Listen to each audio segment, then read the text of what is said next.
Pressure everywhere. Mohbad's spirit is mounting pressure on them. Yes, you're about to hear some very deep explosive. You're about to hear this audio recording. You'll be hearing Wunmi's voice. Pressure everywhere. The other time, it was Mohbad's mother that came out confessing.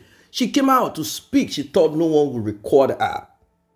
Unfortunately for her, everything she said, we filtered it and we realized that she was and still is behind the RIP of Mohbad to a certain extent. In fact, she orchestrated it from the beginning. She made sure that what Mohbad's father did, prayers that he did not work. So sad, isn't it? Well, that is just a tip of the iceberg. What you're about to hear will blow your mind. And you know how we do it on this channel for our international audience, for those who do not understand the language that Mohbad's family, friends, and some people who do analysis, the language in which they speak, analysis will be done and translation also will follow suit. This is deep. Justice for Mohbad. This is important for those who are really seeking for justice for Mohbad. For those who are, I repeat again, truly seeking for justice for Mohbad. This one is important that you listen from the beginning of it till the end of it. Justice for Mohbad. It has unraveled, it has exposed a lot. When I say a lot, it has put to shame certain people that people respected. They thought this one, they stand for justice. These people are celebrated senior advocates. They are lawyers. They are this, they are that. Oh, that platform. Oh, that channel. Oh, that blog. I mean, people have been able, they've been given the opportunity to see beyond. And now they've come to that conclusion that only few people are truly seeking for justice for Mohbad. So sad, isn't it? Even family members. So sad, so sad. Before proceed, like and share, tap on the subscribe button, turn on the notification bell. Returning subscribers and those that have been here, I say a very big thank you to you. And more to those who have tapped on that thanks button, the one with the dollar sign in the middle of it, the love with the dollar sign in the middle of it. I say thank you so much to you. I really appreciate all that you have done so far. If you want to do more or you want to do, tap on that button. Let us get right into this one without wasting much of your time. Not jáde láti ọwọ́ àwọn tó support àwọn tó wá true justice for Mohbad lórí social media. I think it's about yesterday or 2 days ago. And the voice note was so concerning, so for me concern láti be about 2 days ago because mo lè rap orí mi round audio yẹn. Let me play the voice notes between Ayat, Abuebel, and Wunmi. Guys, listen, I don't want to talk much on this video. I just wanted to listen to the voice note, guys. Listen. Emma Bo.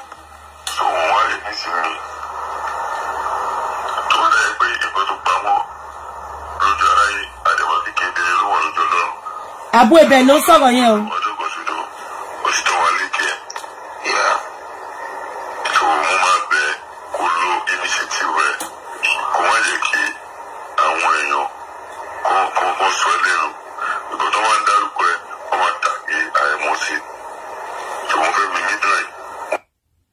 Nǹkan tó ṣẹlẹ̀ ńbẹ̀ ni pé ìgbà táyà tí yẹn ń gbéṣẹ́ pé àdàbí tí ó bá mọ̀ ń pa kú Mohbad ó wá lọ pé Abuebel kó wá bóun bá Ayat sọ̀rọ̀. So Abuebel àti Ayat àti Wunmi ló wà lórí phone but Abuebel ló ń sọ̀rọ̀ lọ́wọ́ yẹn. So kò yé mi nǹkan tí Abuebel ṣe wá bá Ayat tó fi sọ pé kó má sọ̀rọ̀ sí Wunmi because èmi ò ní fẹ́ yẹ kó má tìka kó má nàka sí Abuebel because wọ́n ti fẹ́ máa attach Abuebel náà tẹ́lẹ̀. Tí ó bá ṣe pé àwa kọ̀ọ̀kan akọ̀ fọgbọ́n ṣe bọ́ ẹ jẹ́ ká máa gbọ́ lẹ́bàá tí jẹ́ ká conclude.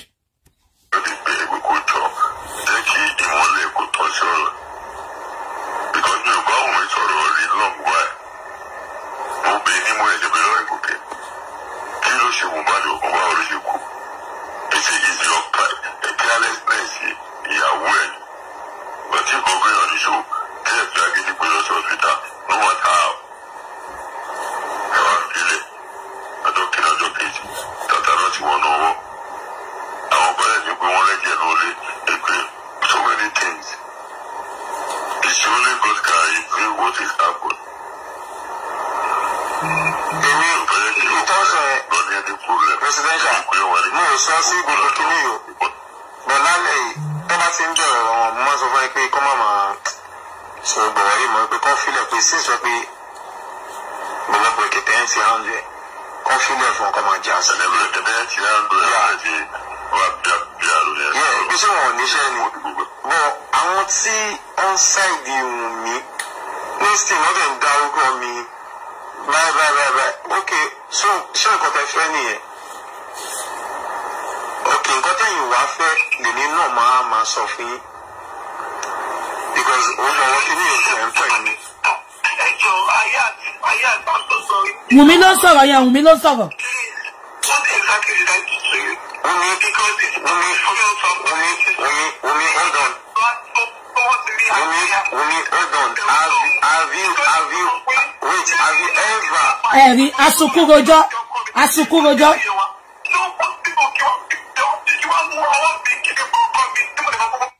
Ṣé ń gbọ́? Ṣé ó possible kó òun mú ọwọ́ òun kó fi pa ọkọ òun? Then tell us what happened to Mohbad. What killed Mohbad? Is it too big for you to come out and tell us about? Abẹ́gbọ́, ṣé ó possible? Ọmọ yìí, asukurojọ́ ilé ló ń tú. Oh, sorry.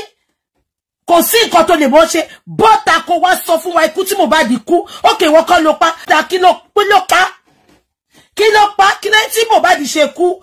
Gbé lọ hospital, pé doctor, pé yan kankan, lawyer tàfà ló pè. Ìwọ àti Dàgóṣà, bá mú ẹgbẹ́ sábẹ́ staircase. Ó dẹ̀ sọ pé báwo ló ṣe? Okay, ó fọwọ́ pa. Ẹlù lóògùn ni, ọ̀bẹ tí ò ń ṣẹ̀jẹ̀ lẹ fi gún. Ọ̀bẹ tí ò kì í ṣẹ̀jẹ̀ lẹ fi gún.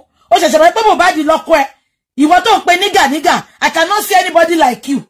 Ó wá sọ sí pé báwo ṣe fọwọ́ mi pa ọkọ mi. Okay, darling mi Wunmi, wá bá mi sọ̀rọ̀. Ìwọ kọ́ ló pa, ó dẹ̀ wá sọ fún wa bó ṣe kú. Ṣé ó tóbi jù lọ́wọ́ wọn láti béèrè lọ́wọ́ ẹni?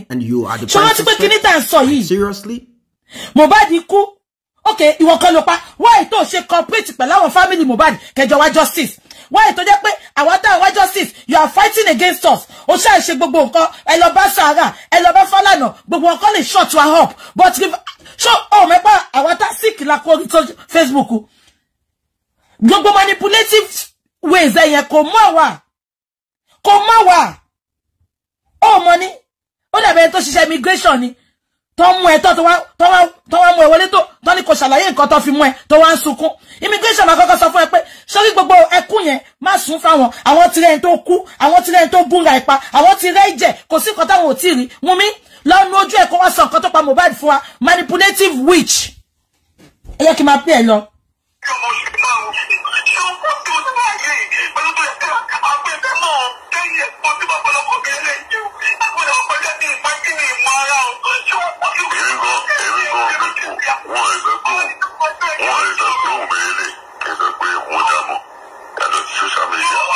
Ṣé ń gbọ́? Ẹ ti gbọ́ ṣàgbọ́ bẹ́ẹ̀ máa bá yín tún play. Ó ní ṣé mo lè ọmọ Wunmi ẹni tó bá súnmọ́ tí ò bá wà smart ọmọ yìí máa rọ́ọ̀pù yín. Ṣé gbọ́ statement of somebody yẹn? Ó ní báwo máa ṣe pọkọ mi? Àbú ẹ̀bẹ̀ gan mọ̀, àbú ẹ̀bẹ̀ mọ̀ pé 10 years mo ti ń tẹ̀lé ọkọ mi ni. 10 years mo ti ń tẹ̀lé ọkọ mi ni. Àbú ẹ̀bẹ̀ ní mọ̀ mi ẹsẹ̀kẹsẹ̀ bàbá mi ọmọ street káà fàtà àbú ẹ̀bẹ̀. Ó gbọ́ kọ́tà àbú ẹ̀bẹ̀ sọ. Ó ní àbú ẹ̀bẹ̀ mọ̀ 10 years mo ti ń tẹ̀lé mo ti ń fẹ́ Mohbad ni. Àbú ẹ̀bẹ̀ mọ̀ pé mo lè pọkọ mi. Àbú ẹ̀bẹ̀ ẹgbẹ́ nǹkan tó sọ. Àbú ẹ̀bẹ̀ ní mi ò rí Wunmi rí. Orí social media náà mo ti mọ̀. Ẹ wo bó ṣe rú àpò. Ọlọ́run ẹ bá mi ṣe ibẹ̀ yẹn yẹ yín ẹ jẹ́ kí n sún padà kẹ́túgbọ́. Ẹ bá mi sún padà. Màá sún padà kẹ́túgbọ́. Ẹ wo bó ṣe fẹ́ rọ́ọ̀pù àbú ẹ̀bẹ̀ yín bẹ̀ yẹn. Ó ní àbú ẹ̀bẹ̀ mọ̀ pé 10 years tí mo ti ń fẹ́ kọ́ mi ni. Mi lè pa. Kí ló dé tó ń ké? Okay Wunmi, ó lè pa. Why are you running to bloggers? Go and say what you know to the police. Go to Berekete. Go and tell us. We want to watch you live. Tell us what's happened. Why are you running to bloggers? Why are you calling Abu Ebe to go and beg Ayat for you? Ẹ jẹ́ kí n tún play kẹ́gbọ́. Ẹ máa gbọ́ bẹ̀ yẹn bá mi lo. Abu Ebe jala nki ẹ bí wèrè. Ó fẹ́ rope ẹ. Ẹni tó ti wá ra ya ẹ wọ́n ra bàbá ẹ. Olóṣì ọmọ kékeré tó fẹ́ darí gbogbo ayé rú. Ẹ jẹ́ kí n tún play fún. Guys, like and share, tap on the subscribe button, turn on the notification bell, very important.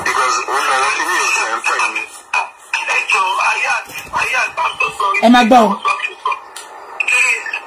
exactly did I do to you? Wunmi, because it's Wunmi, hold on. Wunmi, hold on.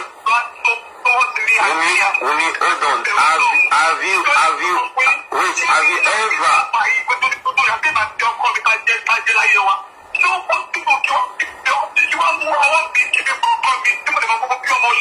Ẹgbọ́n nǹkan tó sọ ó ní gbogbo ìyà tẹ́bi àtọkọ mi jẹ láyé wa ṣó possible kí n mú ọwọ́ mi kí n fi pọ̀ ọmọ mi Wunmi sọ fẹ́ gbọ́ àwọn tó pọkọ jù ìyàwó ló pọkọ jù ọkọ ló pàyàwó jù kí dẹ̀ ló máa ń fà á ni pé wọ́n níbí báyìí bí ó ti rí insurance life insurance tẹ́ni yẹn ní ó ti rí ogún tọmọ yẹn ní.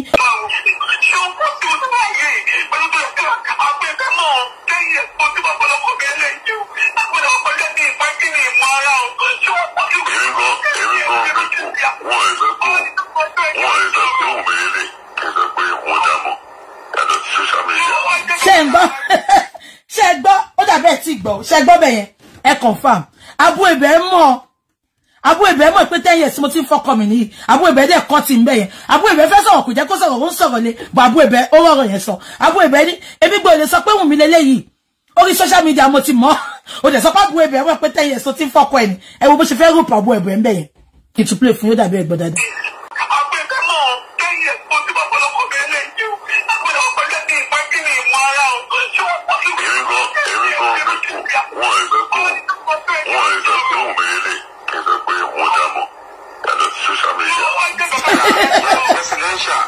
Presidential.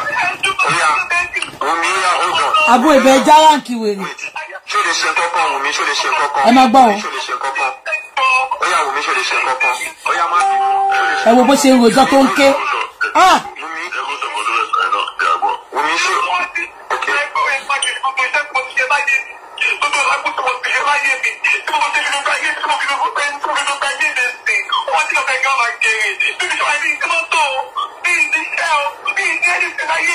Ṣé ń gbọ́ bí mo ṣe wà mí ní mọ́tò mi níṣẹ́ mi lẹ́nìtìn Wunmi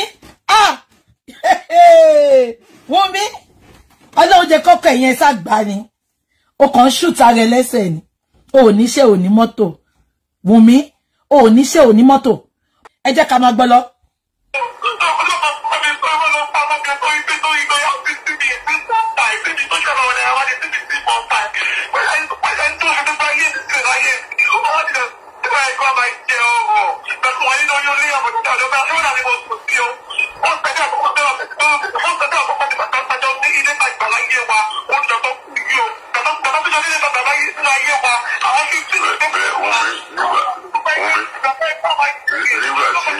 Ẹ wo kò jẹ́ kó sọ̀rọ̀ àsìkò rojọ́ túlé ọmọ kékeré.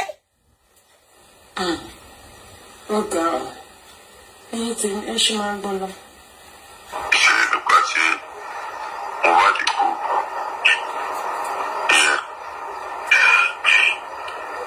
ìgbésẹ̀ wo ló gbé.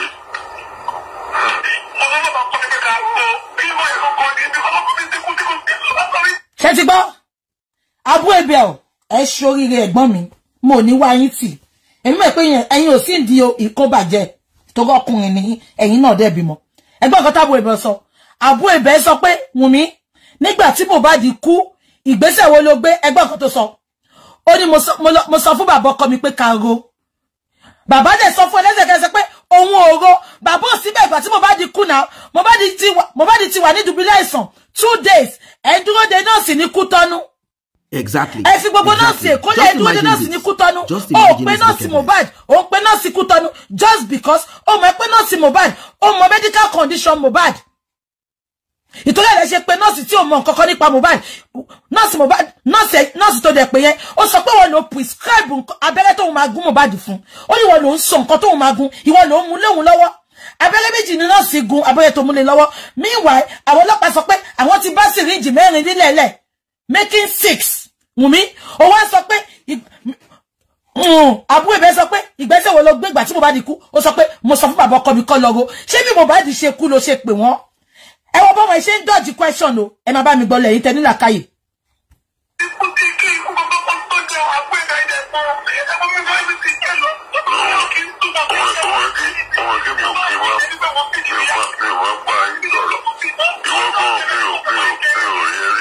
ṣe gbọ́ ṣe tún ti gbọ́ Abu Ebe mo like you and uncle mi. Abu Ebe mi mo eri mo rí eri. Ìwọ ló ma ti rí mi rí. Kò dẹ̀ ṣe tí o ma Abu Ebe. Abu kan Èkó kan ni. Kò ṣe tí o mọ̀ Abu Ebe ni èmi ò rí eri. Ó tẹnu mọ́ pé Abu Ebe mú mọ̀ yín. Abu Ebe jẹ́ wà careful. Ó ma dé court sí o ma sọ pé òun sọ fún Abu Ebe. Ọmọ yẹn máa ń parọ́ gan. Abẹ́ gbọ́. Abu Ebe mọ̀ mọ̀ yín rí. Ó ṣe lè mọ́ Abu Ebe. Abu Ebe yá gbọ́ kúrò. Mi mọ̀ eri. Abu Ebe ni ìwọ ló ma ti rí mi rí. Ẹ jẹ́ ká máa pè é lọ. So I just want peace to reign. My brother, I don't want to get off here no call. When you go live, don't shake me. Over town, white chair, what you want. I still want to know about it. If I got public information from my back, myself. I only want to, I don't to be like to tell now. Those people, I have been about to do this to get back to the bar. Okay, you know what I mean? I don't know.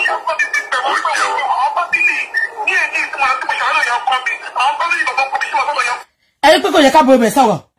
Abu Ebe sọ pé ní ọ̀sán yìí mo béèrè lọ́wọ́ ẹ̀ pé ta ló lọ́mọ ó jẹ́wọ́.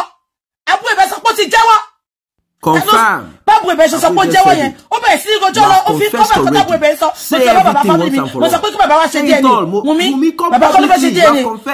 Kò yá gbéra ẹ lọ sí bẹ̀rẹ̀kẹ̀tẹ̀ ń wá ẹ. Ọmọ bí bàbá ṣe lọ. Bí bàbá ṣe lọ. Tí tọkọ̀ lọ bí olè lóru. Kí wọ́n náà yá lọ bí olè lóru. Ma sanwó flight yẹ Wunmi lọ sí bẹ̀rẹ̀kẹ̀tẹ̀ àwọn kan fẹ́ ṣe DNA bàbá kan fẹ́ ṣe DNA lọ sí bẹ̀rẹ̀kẹ̀tẹ̀ abẹ́ ìgbọ́ Abu Ebe sọ pé ó ti jẹ́wọ́ fóun Abu Ebe ní mo béèrè tó lọ́mọ ó ti jẹ́wọ́ bó ṣe rí pé Abu Ebe sọ pé ó ti jẹ́wọ́ ó bẹ̀rẹ̀ sí fẹjọ́ gbogbo ẹ̀ mọ́lẹ̀ ẹ jẹ́ kí n tún play fún yín bí ẹ̀gbọ́n.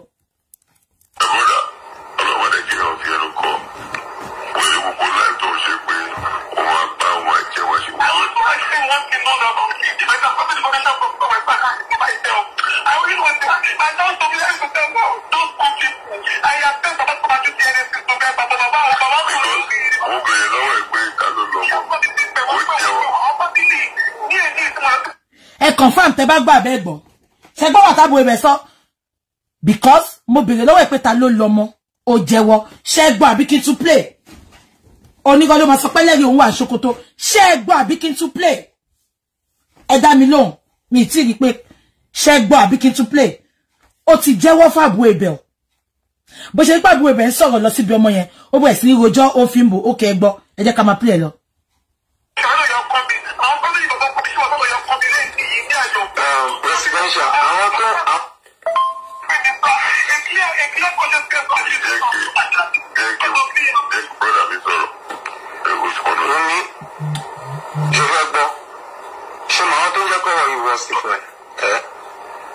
If you can do one thing, because children can write turn that maybe they are your team. They are the ones who are making things worse for you, because it's not as if maybe you guys are hiding the truth. Like they are fighting against justice, because children on the other side, okay, you got to bad the long one. Am I going to tell you? So far people come totally judge the type together. And come by and you got to something say what he could before King come by especially. But the more you're hiding the truth, the more they think maybe you know something that you don't want the people to know. I don't know this. Jackie software. Okay. You are the one at the presidential. We need you. Am I go? Presidential. Hold on.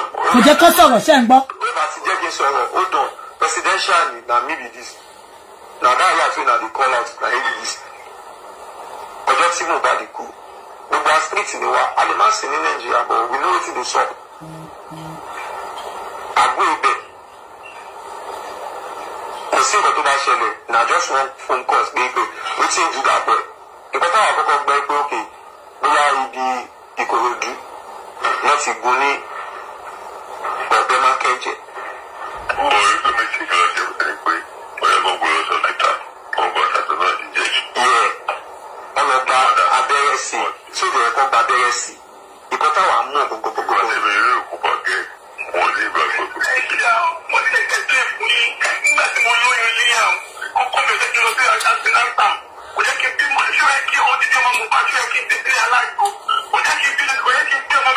Wunmi ye parọ́ abegbo onígbà tó hun bímọ onígbà tó hun lóyún ọmọ òun ọkọ òun ò jẹ́ kó hun lọ hospital láti lọ ṣe Atlanta ilé adágbo ló ní kó hun lọ. Wunmi, stop it.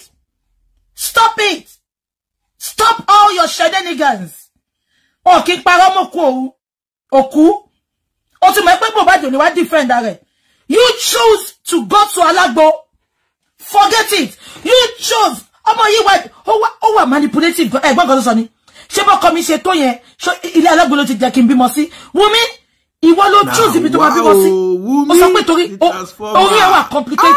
Ó wà complicated. Finally confess. Ìwọ ló choose ibi tó máa bímọ sí. Ní ilé Alagbo. Wunmi, ìwọ ni. You chose to go to ilé Alagbo. Ó wá ń sọ sí torí Mohbad ó ti kú kò lè defend rẹ̀. Ó sọ pé ọkọ mi ni ò jẹ́ kí n lọ bímọ sí hospital. Wunmi, you lie a lot. That is why I cannot stand your guts. You lie with your full chest. Ẹ jẹ́ ká máa gbọ́ lọ.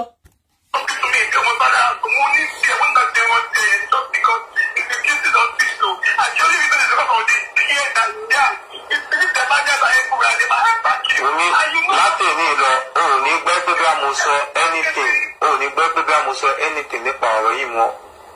The reason why I won't say anything is that, let me tell you, tó bá tún gbẹ́ pé mo sọ̀rọ̀ bóyá àwọn tó ń sọ̀pọ̀tẹ̀ ọ̀ dárúkọ mi tó bá ti dárúkọ mi èmi tó dárúkọ mi ló ṣe sọ̀rọ̀. I didn't cause Liam. You need to go and listen to whatever they sent to you. Wait, Wunmi, ṣé orí nǹkan tó kó sí nípa ọmọ tèmi náà? Wait, Wunmi, you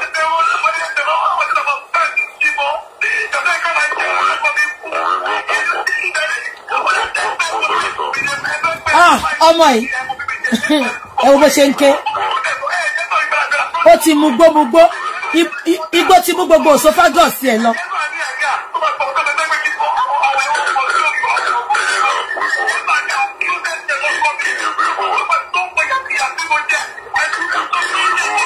ẹ ti máa mọ owó obìnrin tó jẹ́ ìwọ ló lọ pàbó ẹbẹ kó wá bẹ́ẹ̀ Hayat ẹ wo bí ó ṣe jẹ́ kó sọ̀rọ̀ ẹ wá lè imagine bí Mohbad ṣe tutù tó yẹn ẹ lè imagine ẹ ti mọ̀ pé lè lọ kọ nínú ilé.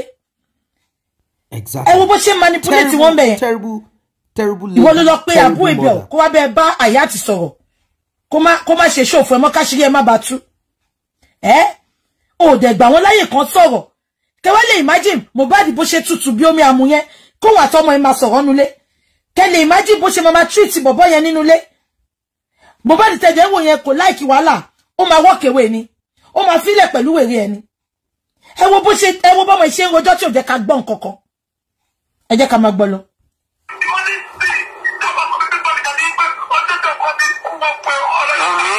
ọjọ́ tí bàbá Mohbad tó sọ pé bàbá Mohbad fẹ́ bá mi sọ̀rọ̀ lórí online náà ni mo ti ṣépè fún bàbá Mohbad pé kò ní dà fún ẹ pé ṣé mo mọ̀ ya láyà yín rí ni. nítorí mi ò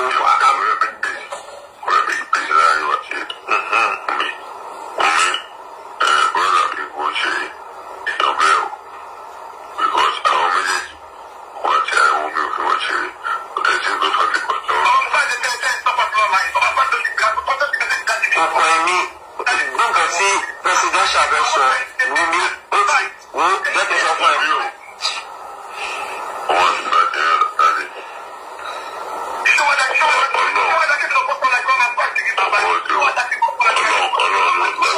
ọkọ ẹ̀mí family yín nìyẹn tó bá ní jẹ́ kí èèyàn sọ̀rọ̀ kí jẹ́ kí èèyàn mọ̀.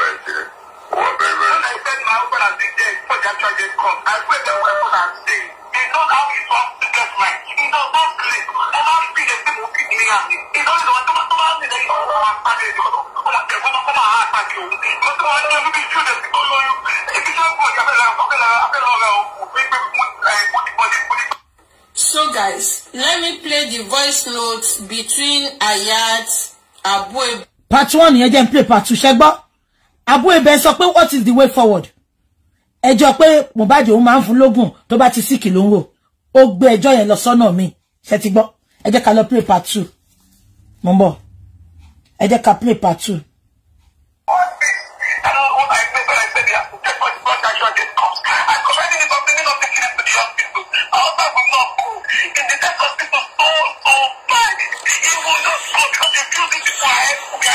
Yeah.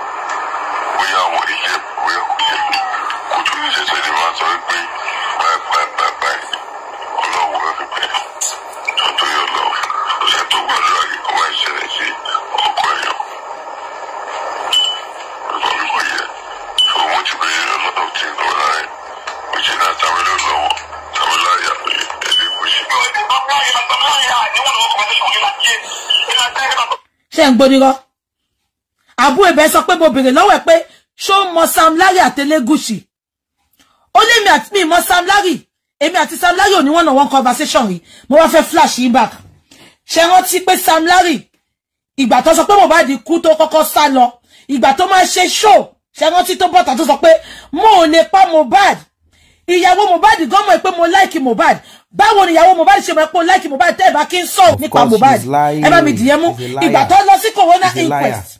Your time is up, Wunmi. Eyewitness sọ pé wọ́n béèrè gbogbo àwọn kó lọ fà gbogbo wọn ló wà ńbẹ̀ wọ́n bi Wunmi pé ìgbà tó gojo mo la Ramali lẹ́sẹ̀ tó gojo mo la Ramali lẹ́sẹ̀ wọ́n béèrè lọ Wunmi pé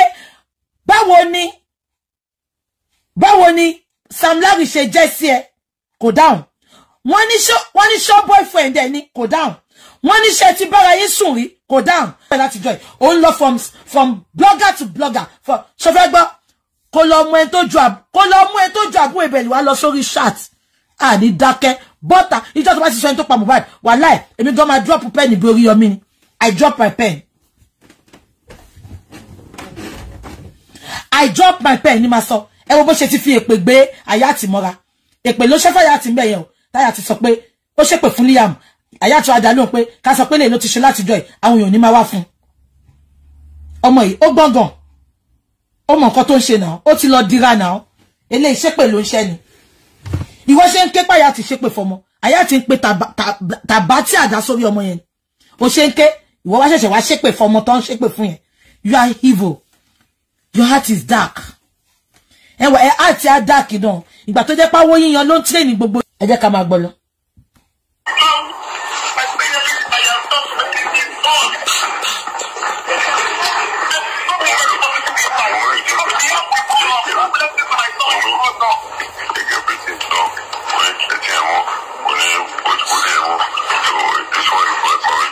Presidential, no, threaten Wunmi showing number me, show tí mo pè ó gbóhùn mi rí. So now lie be all this thing o. Irọ́ ni o. Irọ́ ni o.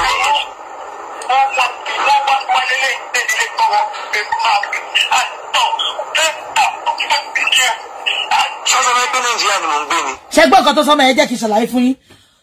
Ó mọ Hayati tó ń bá Uncle mi Abel sọ̀rọ̀ yẹn ó mọ Hayati bọ̀ kò mọ bí Hayati ń gbé ẹ wo tó pa mẹ́yẹn ṣàbẹ̀ pé rọ́yẹ̀ ló lọ tún tà fún ẹ bá love and like ṣàbẹ̀ pé rọ́yẹ̀ ló lọ tún tà fún Sahara reporter ẹgbẹ́ nǹkan tó sọ mẹ́ ẹ gbọ́ dáadáa because ohun ẹ ti crack ó ti wà lórí colos ṣé kan tí mo sọ yẹn ó ń sọ fún Abu Ebe pé gbogbo threatening Hayati threat òun àwọn kan wá sílé òun wọ́n fẹ́ wá pa òun wọ́n fẹ́ wá ṣèkà fóun Hayati wá sọ fún pé ṣọ́ sọ fún pé Nàìjíríà mò ń gbé ní South Africa dẹ̀ Hayati ń gbé ẹ mọ̀ kan tó fẹ́ establish mẹ́ pé gbogbo nǹkan Hayati ń sọ tó threatening lòun Hayati ti fẹ́ rányọ̀ Hayati ti rányọ̀ wá ó ní lálẹ́ ẹjọ́ kan òun wà lé òun ráwọn tó rìn kiri níbi window tó rìn kiri ládùúgbò bí pé òun lọ ń wá ṣẹ́rí nǹkan tó ṣe lọ bá Sahara lánàá nìyẹn pé wọ́n threatening life òun ti sá kúrò lé Wunmi ò lè sá mọ́ lọ́run lọ́wọ́ kò síbi tó lè sá lọ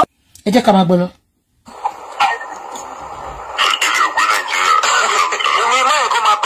Should àwọn tó ń support ẹ náà Wunmi just come out clean please gbogbo ètò tó sọ lálẹ́ wàhálà tó bá lè gbọ́ nǹkan tó sọ yìí wàhálà Wunmi sórí gbogbo àwọn èèyàn tó pẹ̀yìn sẹ́ wàhálà ó máa support ẹ wàhálà trust me on this ṣùgbọ́n àwọn tó ń support ẹ gangan ló ń jẹ́ kó máa rí nǹkan tó ń rí yìí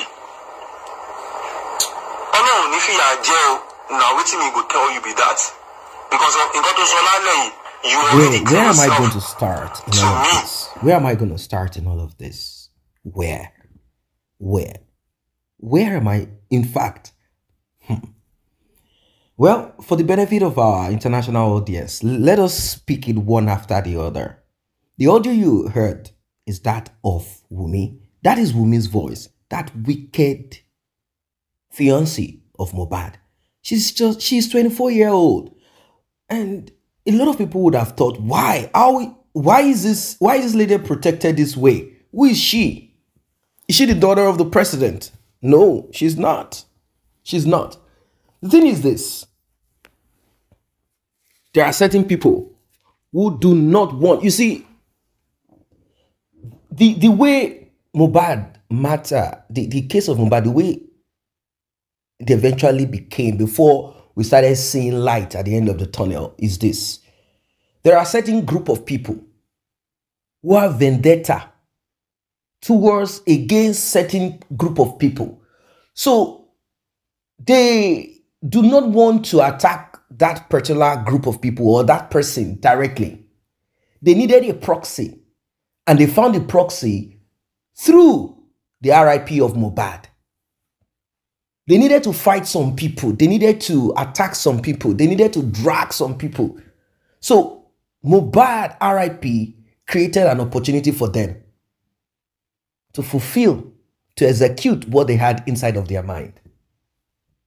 Slowly, we started seeing through. We started seeing past the veil. We started seeing the characteristics displayed. We dug deeper into it. And we realized that Gistlover, the blog that Wunmi ran to, we saw in between it, and we realized that Gistlover, actress Yabo Ojo, Tonto DK, they are all one and the same. The only time they put out certain audio, video, or whatever it is on social media, most of the times, you will barely find reasonable evidence apart from some things here and there that they want to add up here and there, you know. We realize that Gistlover and this set of people, there is something that they are working towards. There is something that they are working towards. Then we kept on looking at it like, oh, why? Okay, is it because Wunmi's mother used to be a police officer? So among them, they decided to do for themselves what they normally would do. Like, please, you know what? Cover up for me. Cover my house here. I don't want to be exposed here. Do not allow my daughter to be put in shame. Do not allow me to be put in shame. My daughter cannot go to prison. Esprit de corps, or what was the nonsense thing that they always say among themselves. So we dug into it more. Like, is that the reason why she is so well protected? This is beyond Wunmi's mother. That's become a national issue. The governor of Lagos State is involved. Mass protest that could have even resulted into the same that we saw during EndSARS, if not that the police quickly curbed it. They put an end to it before it will become a wide-blown riot. So we kept looking at it like, all right, if Wunmi's mother is connected to certain people who have done favors for her, and she has done favors for them in the past, like they've done things for each other, let us see how far this will go. Let's see how far it will stretch. Let's see how far they will cover up. So we were patient to keep on looking at it. Then it got to a point, the heat was so much. Wunmi's mother had to come out on social media to speak. She didn't talk sense at all. She didn't say anything as regards the RIP of Mohbad. As a police officer, she's only interested in shorting the request for a DNA test. That is when we knew what the problem was. That's when we knew what the problem was. We realized, as we investigated further, that that child called Liam is not Mohbad's son. Now, who is Mohbad? Before his RIP, before he became important, before he became someone that a lot of people are interested in, Mohbad wasn't connected to anyone. He's from the trenches. There is nothing like happening per se in his life. He just started climbing up the ladder, like slowly here and there, shows here and there, $5,000, $10,000 for a show here. You know, and you know his record label will also get a cut. You know how these things work. He just started like gathering himself together, picking up himself from the floor. Like, all right, it's time for me to shine.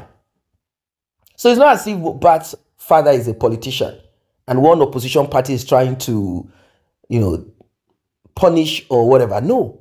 So what is this? It is not about Mohbad. It is not about Mohbad. It is not about Mohbad at all. You see, that child, later we got to realize that that child belongs to a particular person that is important in his own society, in his own section of the world. Well, a name came up, and it is that of a monarch, a king. That king does not have male children. He has tried. He has struggled to. He does not have male children. He only have girls. The time he tried having a male child, the child passed away. So maybe he consulted the oracle, and they told him, you have to get a child, but this one cannot live in the palace until the child is maybe certain age. You know how bad, how terrible they are. Let me not go there. Anyway, when this name came up, it was linked first to Sam Larry, the guy that bullied Mohbad. Sam Larry is one of the boys of the monarch. They are the ones who go around taking toll, you know, tax from those who come to the beach that the king owns, that belongs to the king. So they have their own way of getting money and many other things. So that Sam Larry does this thing. And of course, the king likes women. This king, the king likes women. His wife said it. His wife said it. He said it on BBC. We did analysis on it. His wife said it that back in those years, I had my boyfriend.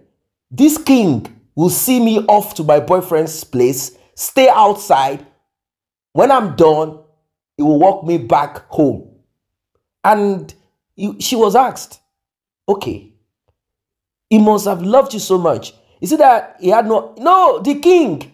Now, he wasn't king then. He was a prince. He had other girlfriends. That's what she said. No, he had other girlfriends. I told him I have a boyfriend. He kept on stalking me till I eventually gave in to him after I had problems with the relationship. You know, that kind of thing. There is no way. She said the other guy wasn't ready to marry, and he was presenting marriage to her, and she accepted. And that didn't stop the prince from, you know, scavenging here and there. Until date, the king is still a scavenger. In a way, you know what I mean? Like, he's still doing women thing, which is okay. It's okay for him. It's all right. But how does this allegation now connect to Wunmi and the Liam? That's where the bone of contention is. So, the man that Wunmi confessed to in this audio, it's called Abu Abel. It's called Abu Abel.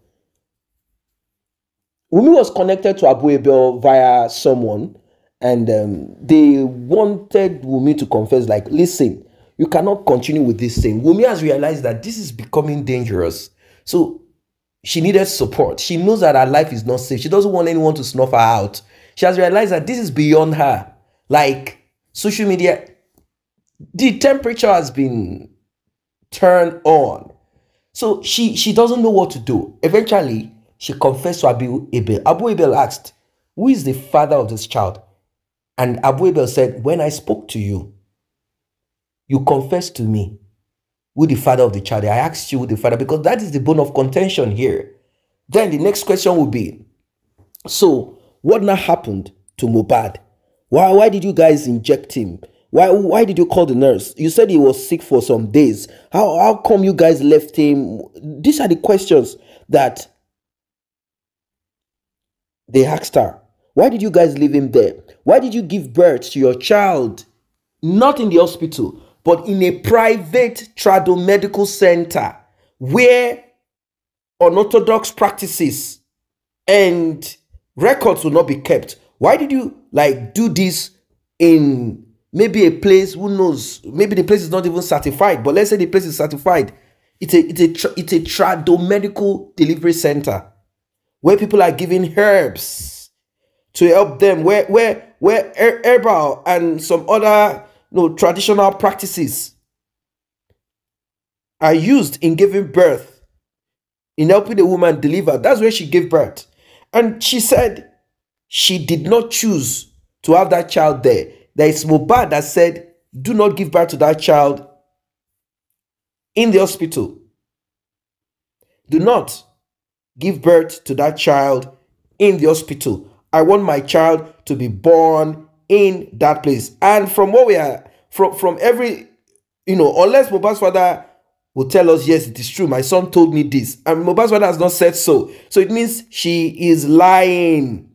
Eventually, as if Mohbad's father looked at it like, how come this girl, you gave birth to a child, my son wasn't around. Mohbad was not even around from what we heard when she gave birth. So the question was, the question till now is this: okay, why didn't you give the placenta to Mohbad? They say, oh, because he wasn't around. He wasn't around. That's why I had to just get rid of it. So when Mohbad's father asked, they said, oh, because Mohbad's father had numerous women. And when we checked, we can't find the numerous women that Mohbad's father had. We can't find those numerous women that she claimed. She said that's the reason why she and Mohbad refused. Particularly Mohbad. Mohbad said, no, I don't want to allow my father to have access to this, because those numerous women that my father goes out with, maybe they'll do something to the placenta. Now, question, why can't Mohbad, alongside his father, after all, it's not like Mohbad had problems with car to drive. It's a simple thing. If his father is going to do away with the or bury or whatever it is that he wants to do with the placenta, it's very simple. It's very simple. Very simple. All that needs to be done is for them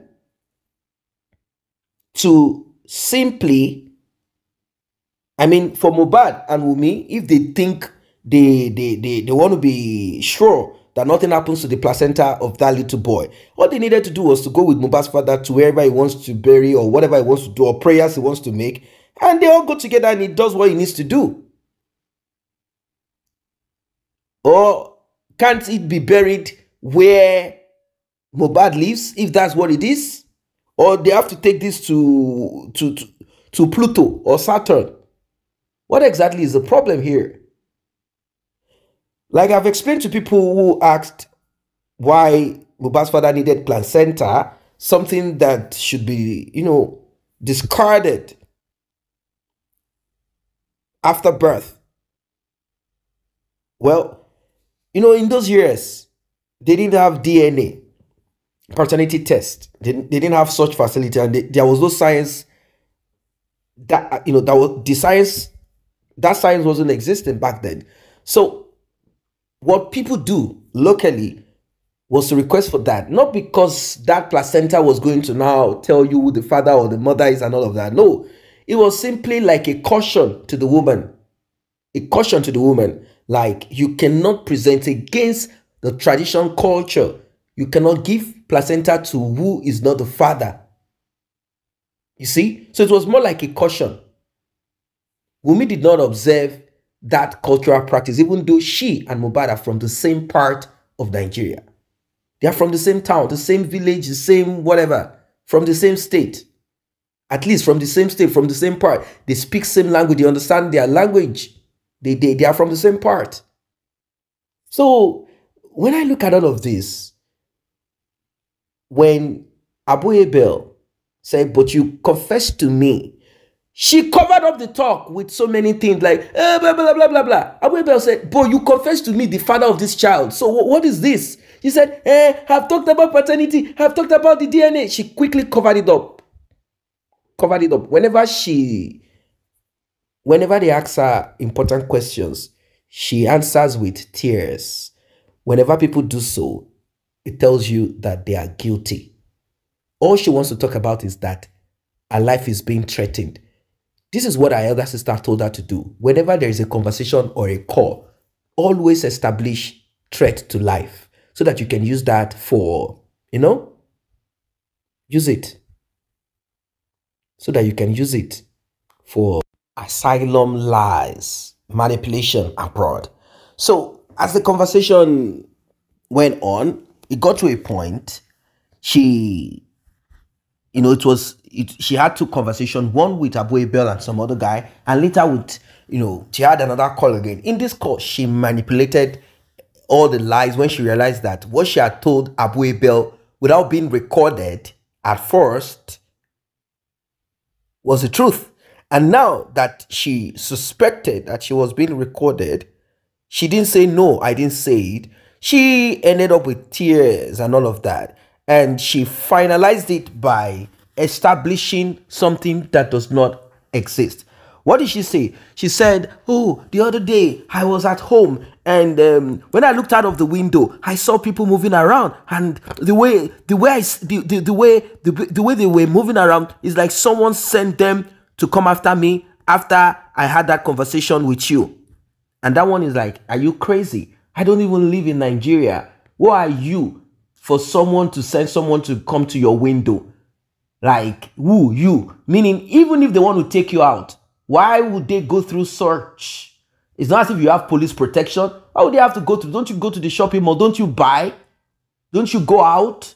So why would they have to go past your window, move around your window? Come on. You have nothing reasonable to say, man. Or is it woman or whatever she is? You have nothing to say. You're just talking trash. You're just talking mess. You're just fooling people. You're just spewing shit from your mouth. You have no sense. And I wonder how long you're going to lie. I wonder how long you will be lying publicly when you know that the truth will be. Your mother cannot help you. The Nigerian police cannot help you. I mean the corrupt ones, not all of them. The ones that told you, don't worry, we'll cover up. They can't help you. They can't help you on this one. The case is blown open. You already feel the temperature.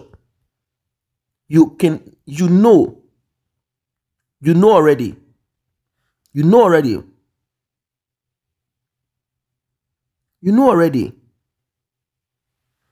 already. You cannot hide. You cannot hide. You are guilty. If you're not guilty, don't worry. Go to Brekete. Move down to go to Brekete. Go to Brekete. Go there. They need DNA. Go to Brekete. Explain.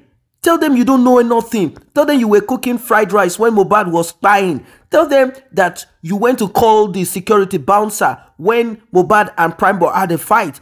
Tell them that Shekpeteri is your queen mother and that she... Go and tell them everything there. That's where we want you to explain. Go and explain there. After you finish explaining, right there, DNA will be done. It's just a swab. The machine will be brought there if that is what you need. Brekete does not mind. Okay, let's say everyone will go to Brekete and then Brekete will take you guys to where the DNA will be done. Brekete does not mind to record it, so there will be no foul play. And it will be done simultaneously in 3 different locations, if possible, if need be.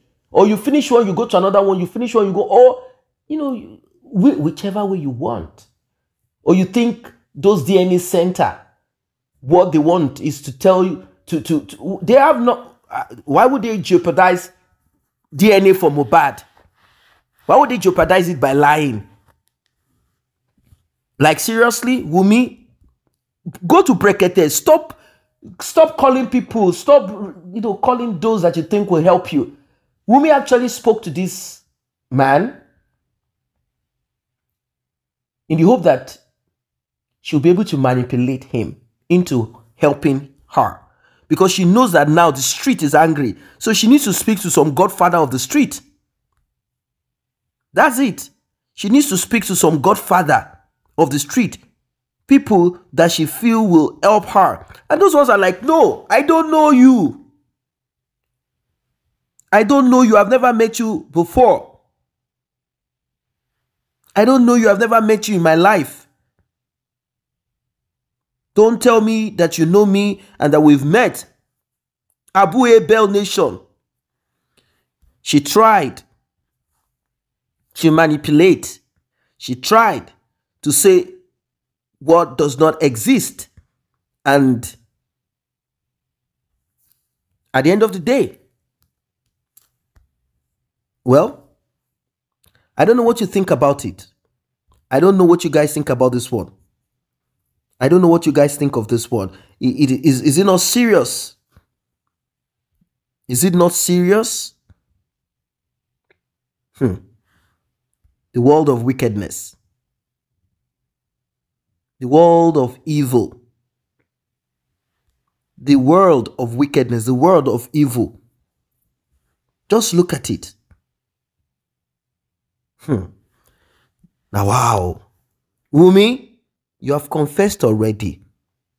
Why